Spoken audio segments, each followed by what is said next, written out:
पिछड़ा वर्ग समाज की पिछड़ा वर्ग समाज की होती है ये मंजिलें बड़ी जिद्दी होती हैं और हासिल कहाँ नसीब से होती हैं, मगर महातूफान अगर तूफान भी हार जाता है वहां जाने के बाद जहां कश्तियां जिद्दी होती हैं। कैसे दिखे महिला आरक्षण बिल पास हुई, महिला आरक्षण बिल ये एक गदर बनेगी, गदर गदर पाने का काम करेगी जिसको आगे है। सनी देओल ने गदर 2 बनाई है। इस जंतर मंतर से आह्वान करता हूं समस्त भारतवर्ष से कि गदर 3 आरक्षण के लिए मुद्दे पर यहाँ चुनाव पे इसका पूरा असर पड़ेगा।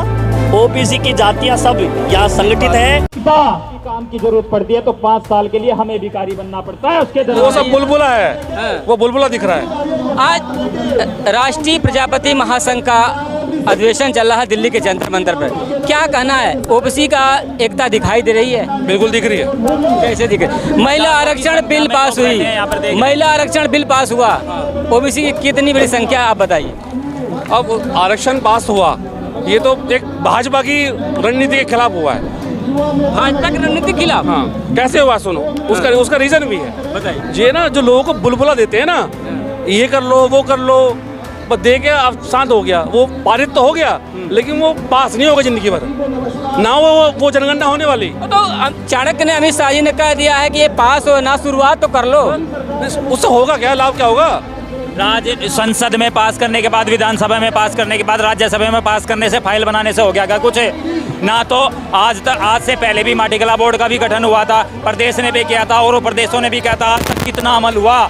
और ये जो महिला आरक्षण बिल जो पास हुआ है, ठीक है, मोदी सरकार ने जो भी किया अच्छा किया, लेकिन उस पर अमल तो हो। अमल कब होगा? 2024 का लोकसभा का चुनाव 6 महीने आपके सामने भी आ जाएगा। आप भी यही हैं और हम भी यही हैं, आप देख लीजिए कब तक होएगा। क्या लगता है कि महिलाओं को साधने की कोशिश करे बीजेपी? साधने की कोशिश है 2024 के चुनाव को देखते हुए, लोकसभा के चुनाव को देखते हुए, क्योंकि सभी जानते हैं उत्तर प्रदेश के अंदर भी जब वोट पड़ता है तो सबसे ज्यादा भागीदारी महिला की होती है। पूरे भारत के अंदर जब भी वोट पड़ता है तो सबसे ज्यादा भागीदारी महिला की होती है और महिलाओं को लुभाने का काम किया गया है। नई संसद में महिलाओं के अधिकार के बाद लगता है कि भारतवर्ष में 2024 का लोकसभा का चुनाव महिलाओं को बीजेपी एकत्रित करने की भावना से बिल्कुल महिला प्रधानमंत्री महिला बनेगी। राष्ट्रपति तो बन चुकी है, राष्ट्रपति बन गया, प्रधानमंत्री महिला बन सकती है क्या? तो उन्हीं की ना है, तो उन्हीं की हम मान देंगे। कराओ आप महिला आरक्षण बिल, उसको पास करा के और कराओ उनकी जातिगत सबको ये मालूम है, जनगणना करा के तत्काल लागू हो और तत्काल लागू होने के बाद इसका प्रावधान लाया जाए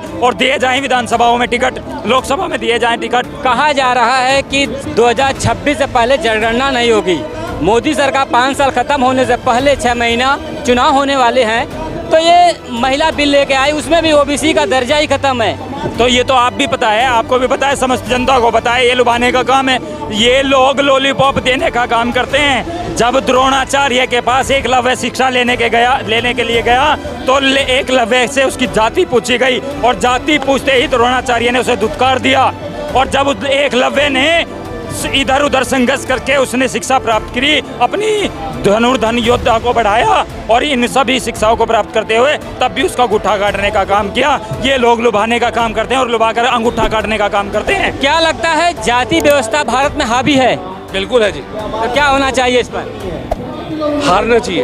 एक वक्तव्य था शरद यादव का, स्वर्गीय शरद यादव, उन्होंने कहा कि मैं जैसे सुकरात जहर पी के मर गया वैसे मैं अकेला जहर पी के मर जाऊंगा इस लोकसभा में, लेकिन महिला जब तक बिल ओबीसी का नहीं पास होगा तब तक मैं पास नहीं होने दूंगा। क्या कहना है इस पर? वो सब बताएंगे मुझे। क्या लगता है इस पर? क्या जब बैकवर्ड की बात आती है तो महिला 27 सालों से अटका हुआ बिल, लालू प्रसाद यादव पे बड़ा कटाक्ष होता है, स्वर्गीय शरद यादव पे बड़ा कटाक्ष होता है और मुलायम सिंह यादव पे बड़ा कटाक्ष होता है। मेरे को ये जवाब दे दो, तो क्या मैजिक काम आएगी? सुनिए, मेरे को ये जवाब दे दो कि अब मोदी जी को कैसे याद आ गया कि अब महिला आरक्षण बिल लाओ और तत्काल सदन बुलाई। सदन ये एक गदर बनेगी, गदर गदर, ये बिल्कुल झुकाने का काम करेगी जिसको आगे है। सनी देओल ने गदर 2 बनाई है। इस जंतर मंतर से आह्वान करता हूँ समस्त भारतवर्ष से कि गदर 3 साबित कर देंगे। और महिलाओं को दरकिनार कर दिया कि बैकवर्ड की और अल्पसंख्यक महिलाओं को जो महिला बिल है, वोट बैंक का बैंक है, वोट बैंक की राजनीति है सब। 2 दिन पहले अभी आप सभी ने देखा होगा मोदी जी की एक फोटो वायरल हुई कुमार के साथ, मोची के साथ वो एक ही व्यक्ति सब बन जाता है। एक ही व्यक्ति, मेरे को ये समझ नहीं आता, आप उसमें गौर से देखना, एक ही व्यक्ति मोची बन जाता है, एक ही व्यक्ति कुम्हार बन जाता है, एक ही व्यक्ति नाई बन जाता है। क्या लगता है ये बैकवर्ड का छलावा है? ये सिर्फ छलावा है, धोखा है, धोखाधड़ी, सरासर धोखा है ये समाज के साथ। 2024 का लोकसभा का चुनाव और प्रजापति एकता यानी बैकवर्ड एकता रंग लाएगी। बिल्कुल रंग लेकर क्योंकि एकता है, एकता में से समस्त भारतवर्ष से, समस्त प्रधानमंत्री से, समस्त नेताओं से मैं पूछना चाहता हूँ, क्या उनका बच्चा IAS जो बनता है वो कभी धरना प्रदर्शन करता है? क्या वो किसी धरने प्रदर्शन में जाता है? ये तो आपको जागरूक होने की जरूरत है। क्या वो वोट देने जाता है? सबसे बड़ी बात, क्या वो वोट देने जाता है? जब ब्राह्मण समाज का 2% होते हुए उनके बच्चे IAS बन सकते हैं, उनके बच्चों को टिकट मिल सकती है, ठाकुर समाज को टिकट मिल सकती है, जो 52% है, जो ये समस्त भारत में 52% जाती है, ये वैसे अंतर पर प्रजापति समाज का धरना चल रहा है। आइए जानते हैं कि किन मुद्दों को लेकर ये लोग आज दिल्ली में मौजूद हैं। हम आज अपने ओबीसी आरक्षण के लिए मुद्दे पर यहाँ आए हुए हैं और हमें 76 वर्ष हो गए, ओबीसी को आज तक हमें आरक्षण नहीं मिला है। हमारे जो बच्चे हैं न कोई उच्च स्तर पदों पे हैं, न ही हमारी राजनीति में भागीदारी है। हम चाहते हैं कि हमें जाति अनुपात में जनगणना के आधार पर हमें आरक्षण। 2024 का चुनाव करीब है, ऐसे में आपके इस धरना प्रदर्शन या आपके इस विरोध को लेकर 2024 में चुनाव पर कितना असर पड़ेगा, कुछ बताएंगे? देखिए, चुनाव पे इसका पूरा असर पड़ेगा। ओबीसी की जातियां सब यहाँ संगठित है। आज जंतर मंतर पे बहुत बड़ा धरना हमारा ओबीसी का चल रहा है। ओबीसी की बात करेगा वही देश पे राज करेगा। देश के प्रधानमंत्री खुद ओबीसी हैं, तो ऐसी क्या आवश्यकता पड़ गई आपको कि आप लोग दिल्ली में धरना प्रदर्शन कर रहे हैं? ओबीसी होने से हमें कोई फर्क नहीं पड़ता, लेकिन हम असल बात मुद्दा ये है, ओबीसी की कौन बात करेगा और ओबीसी के कौन काम करेगा, वही हमारा नेता है, वही उसी को हम नेता मानते हैं। अगर आप लोगों की बात नहीं मानेंगे तो आपकी अगली तैयारी क्या होगी? अगली तैयारी आपके सामने होगी। हम जो हमारी वर्तमान में सरकार है, बीजेपी की सरकार है, हम बीजेपी की सरकार से देश के पूरे ओबीसी का संगठन यहाँ मिलकर के मांग कर रहा है। अगर हमारी मांग नहीं मानी गई तो हम विपक्ष में वोट करेंगे, ये तो स्वाभाविक सी बात है। चुनाव करीब है, ऐसे मौके पर सरकार कोई रिस्क नहीं लेना चाहती, क्या लगता है कि आप लोगों की बात मानी जाएगी? बिल्कुल, हमें विश्वास है पूरा।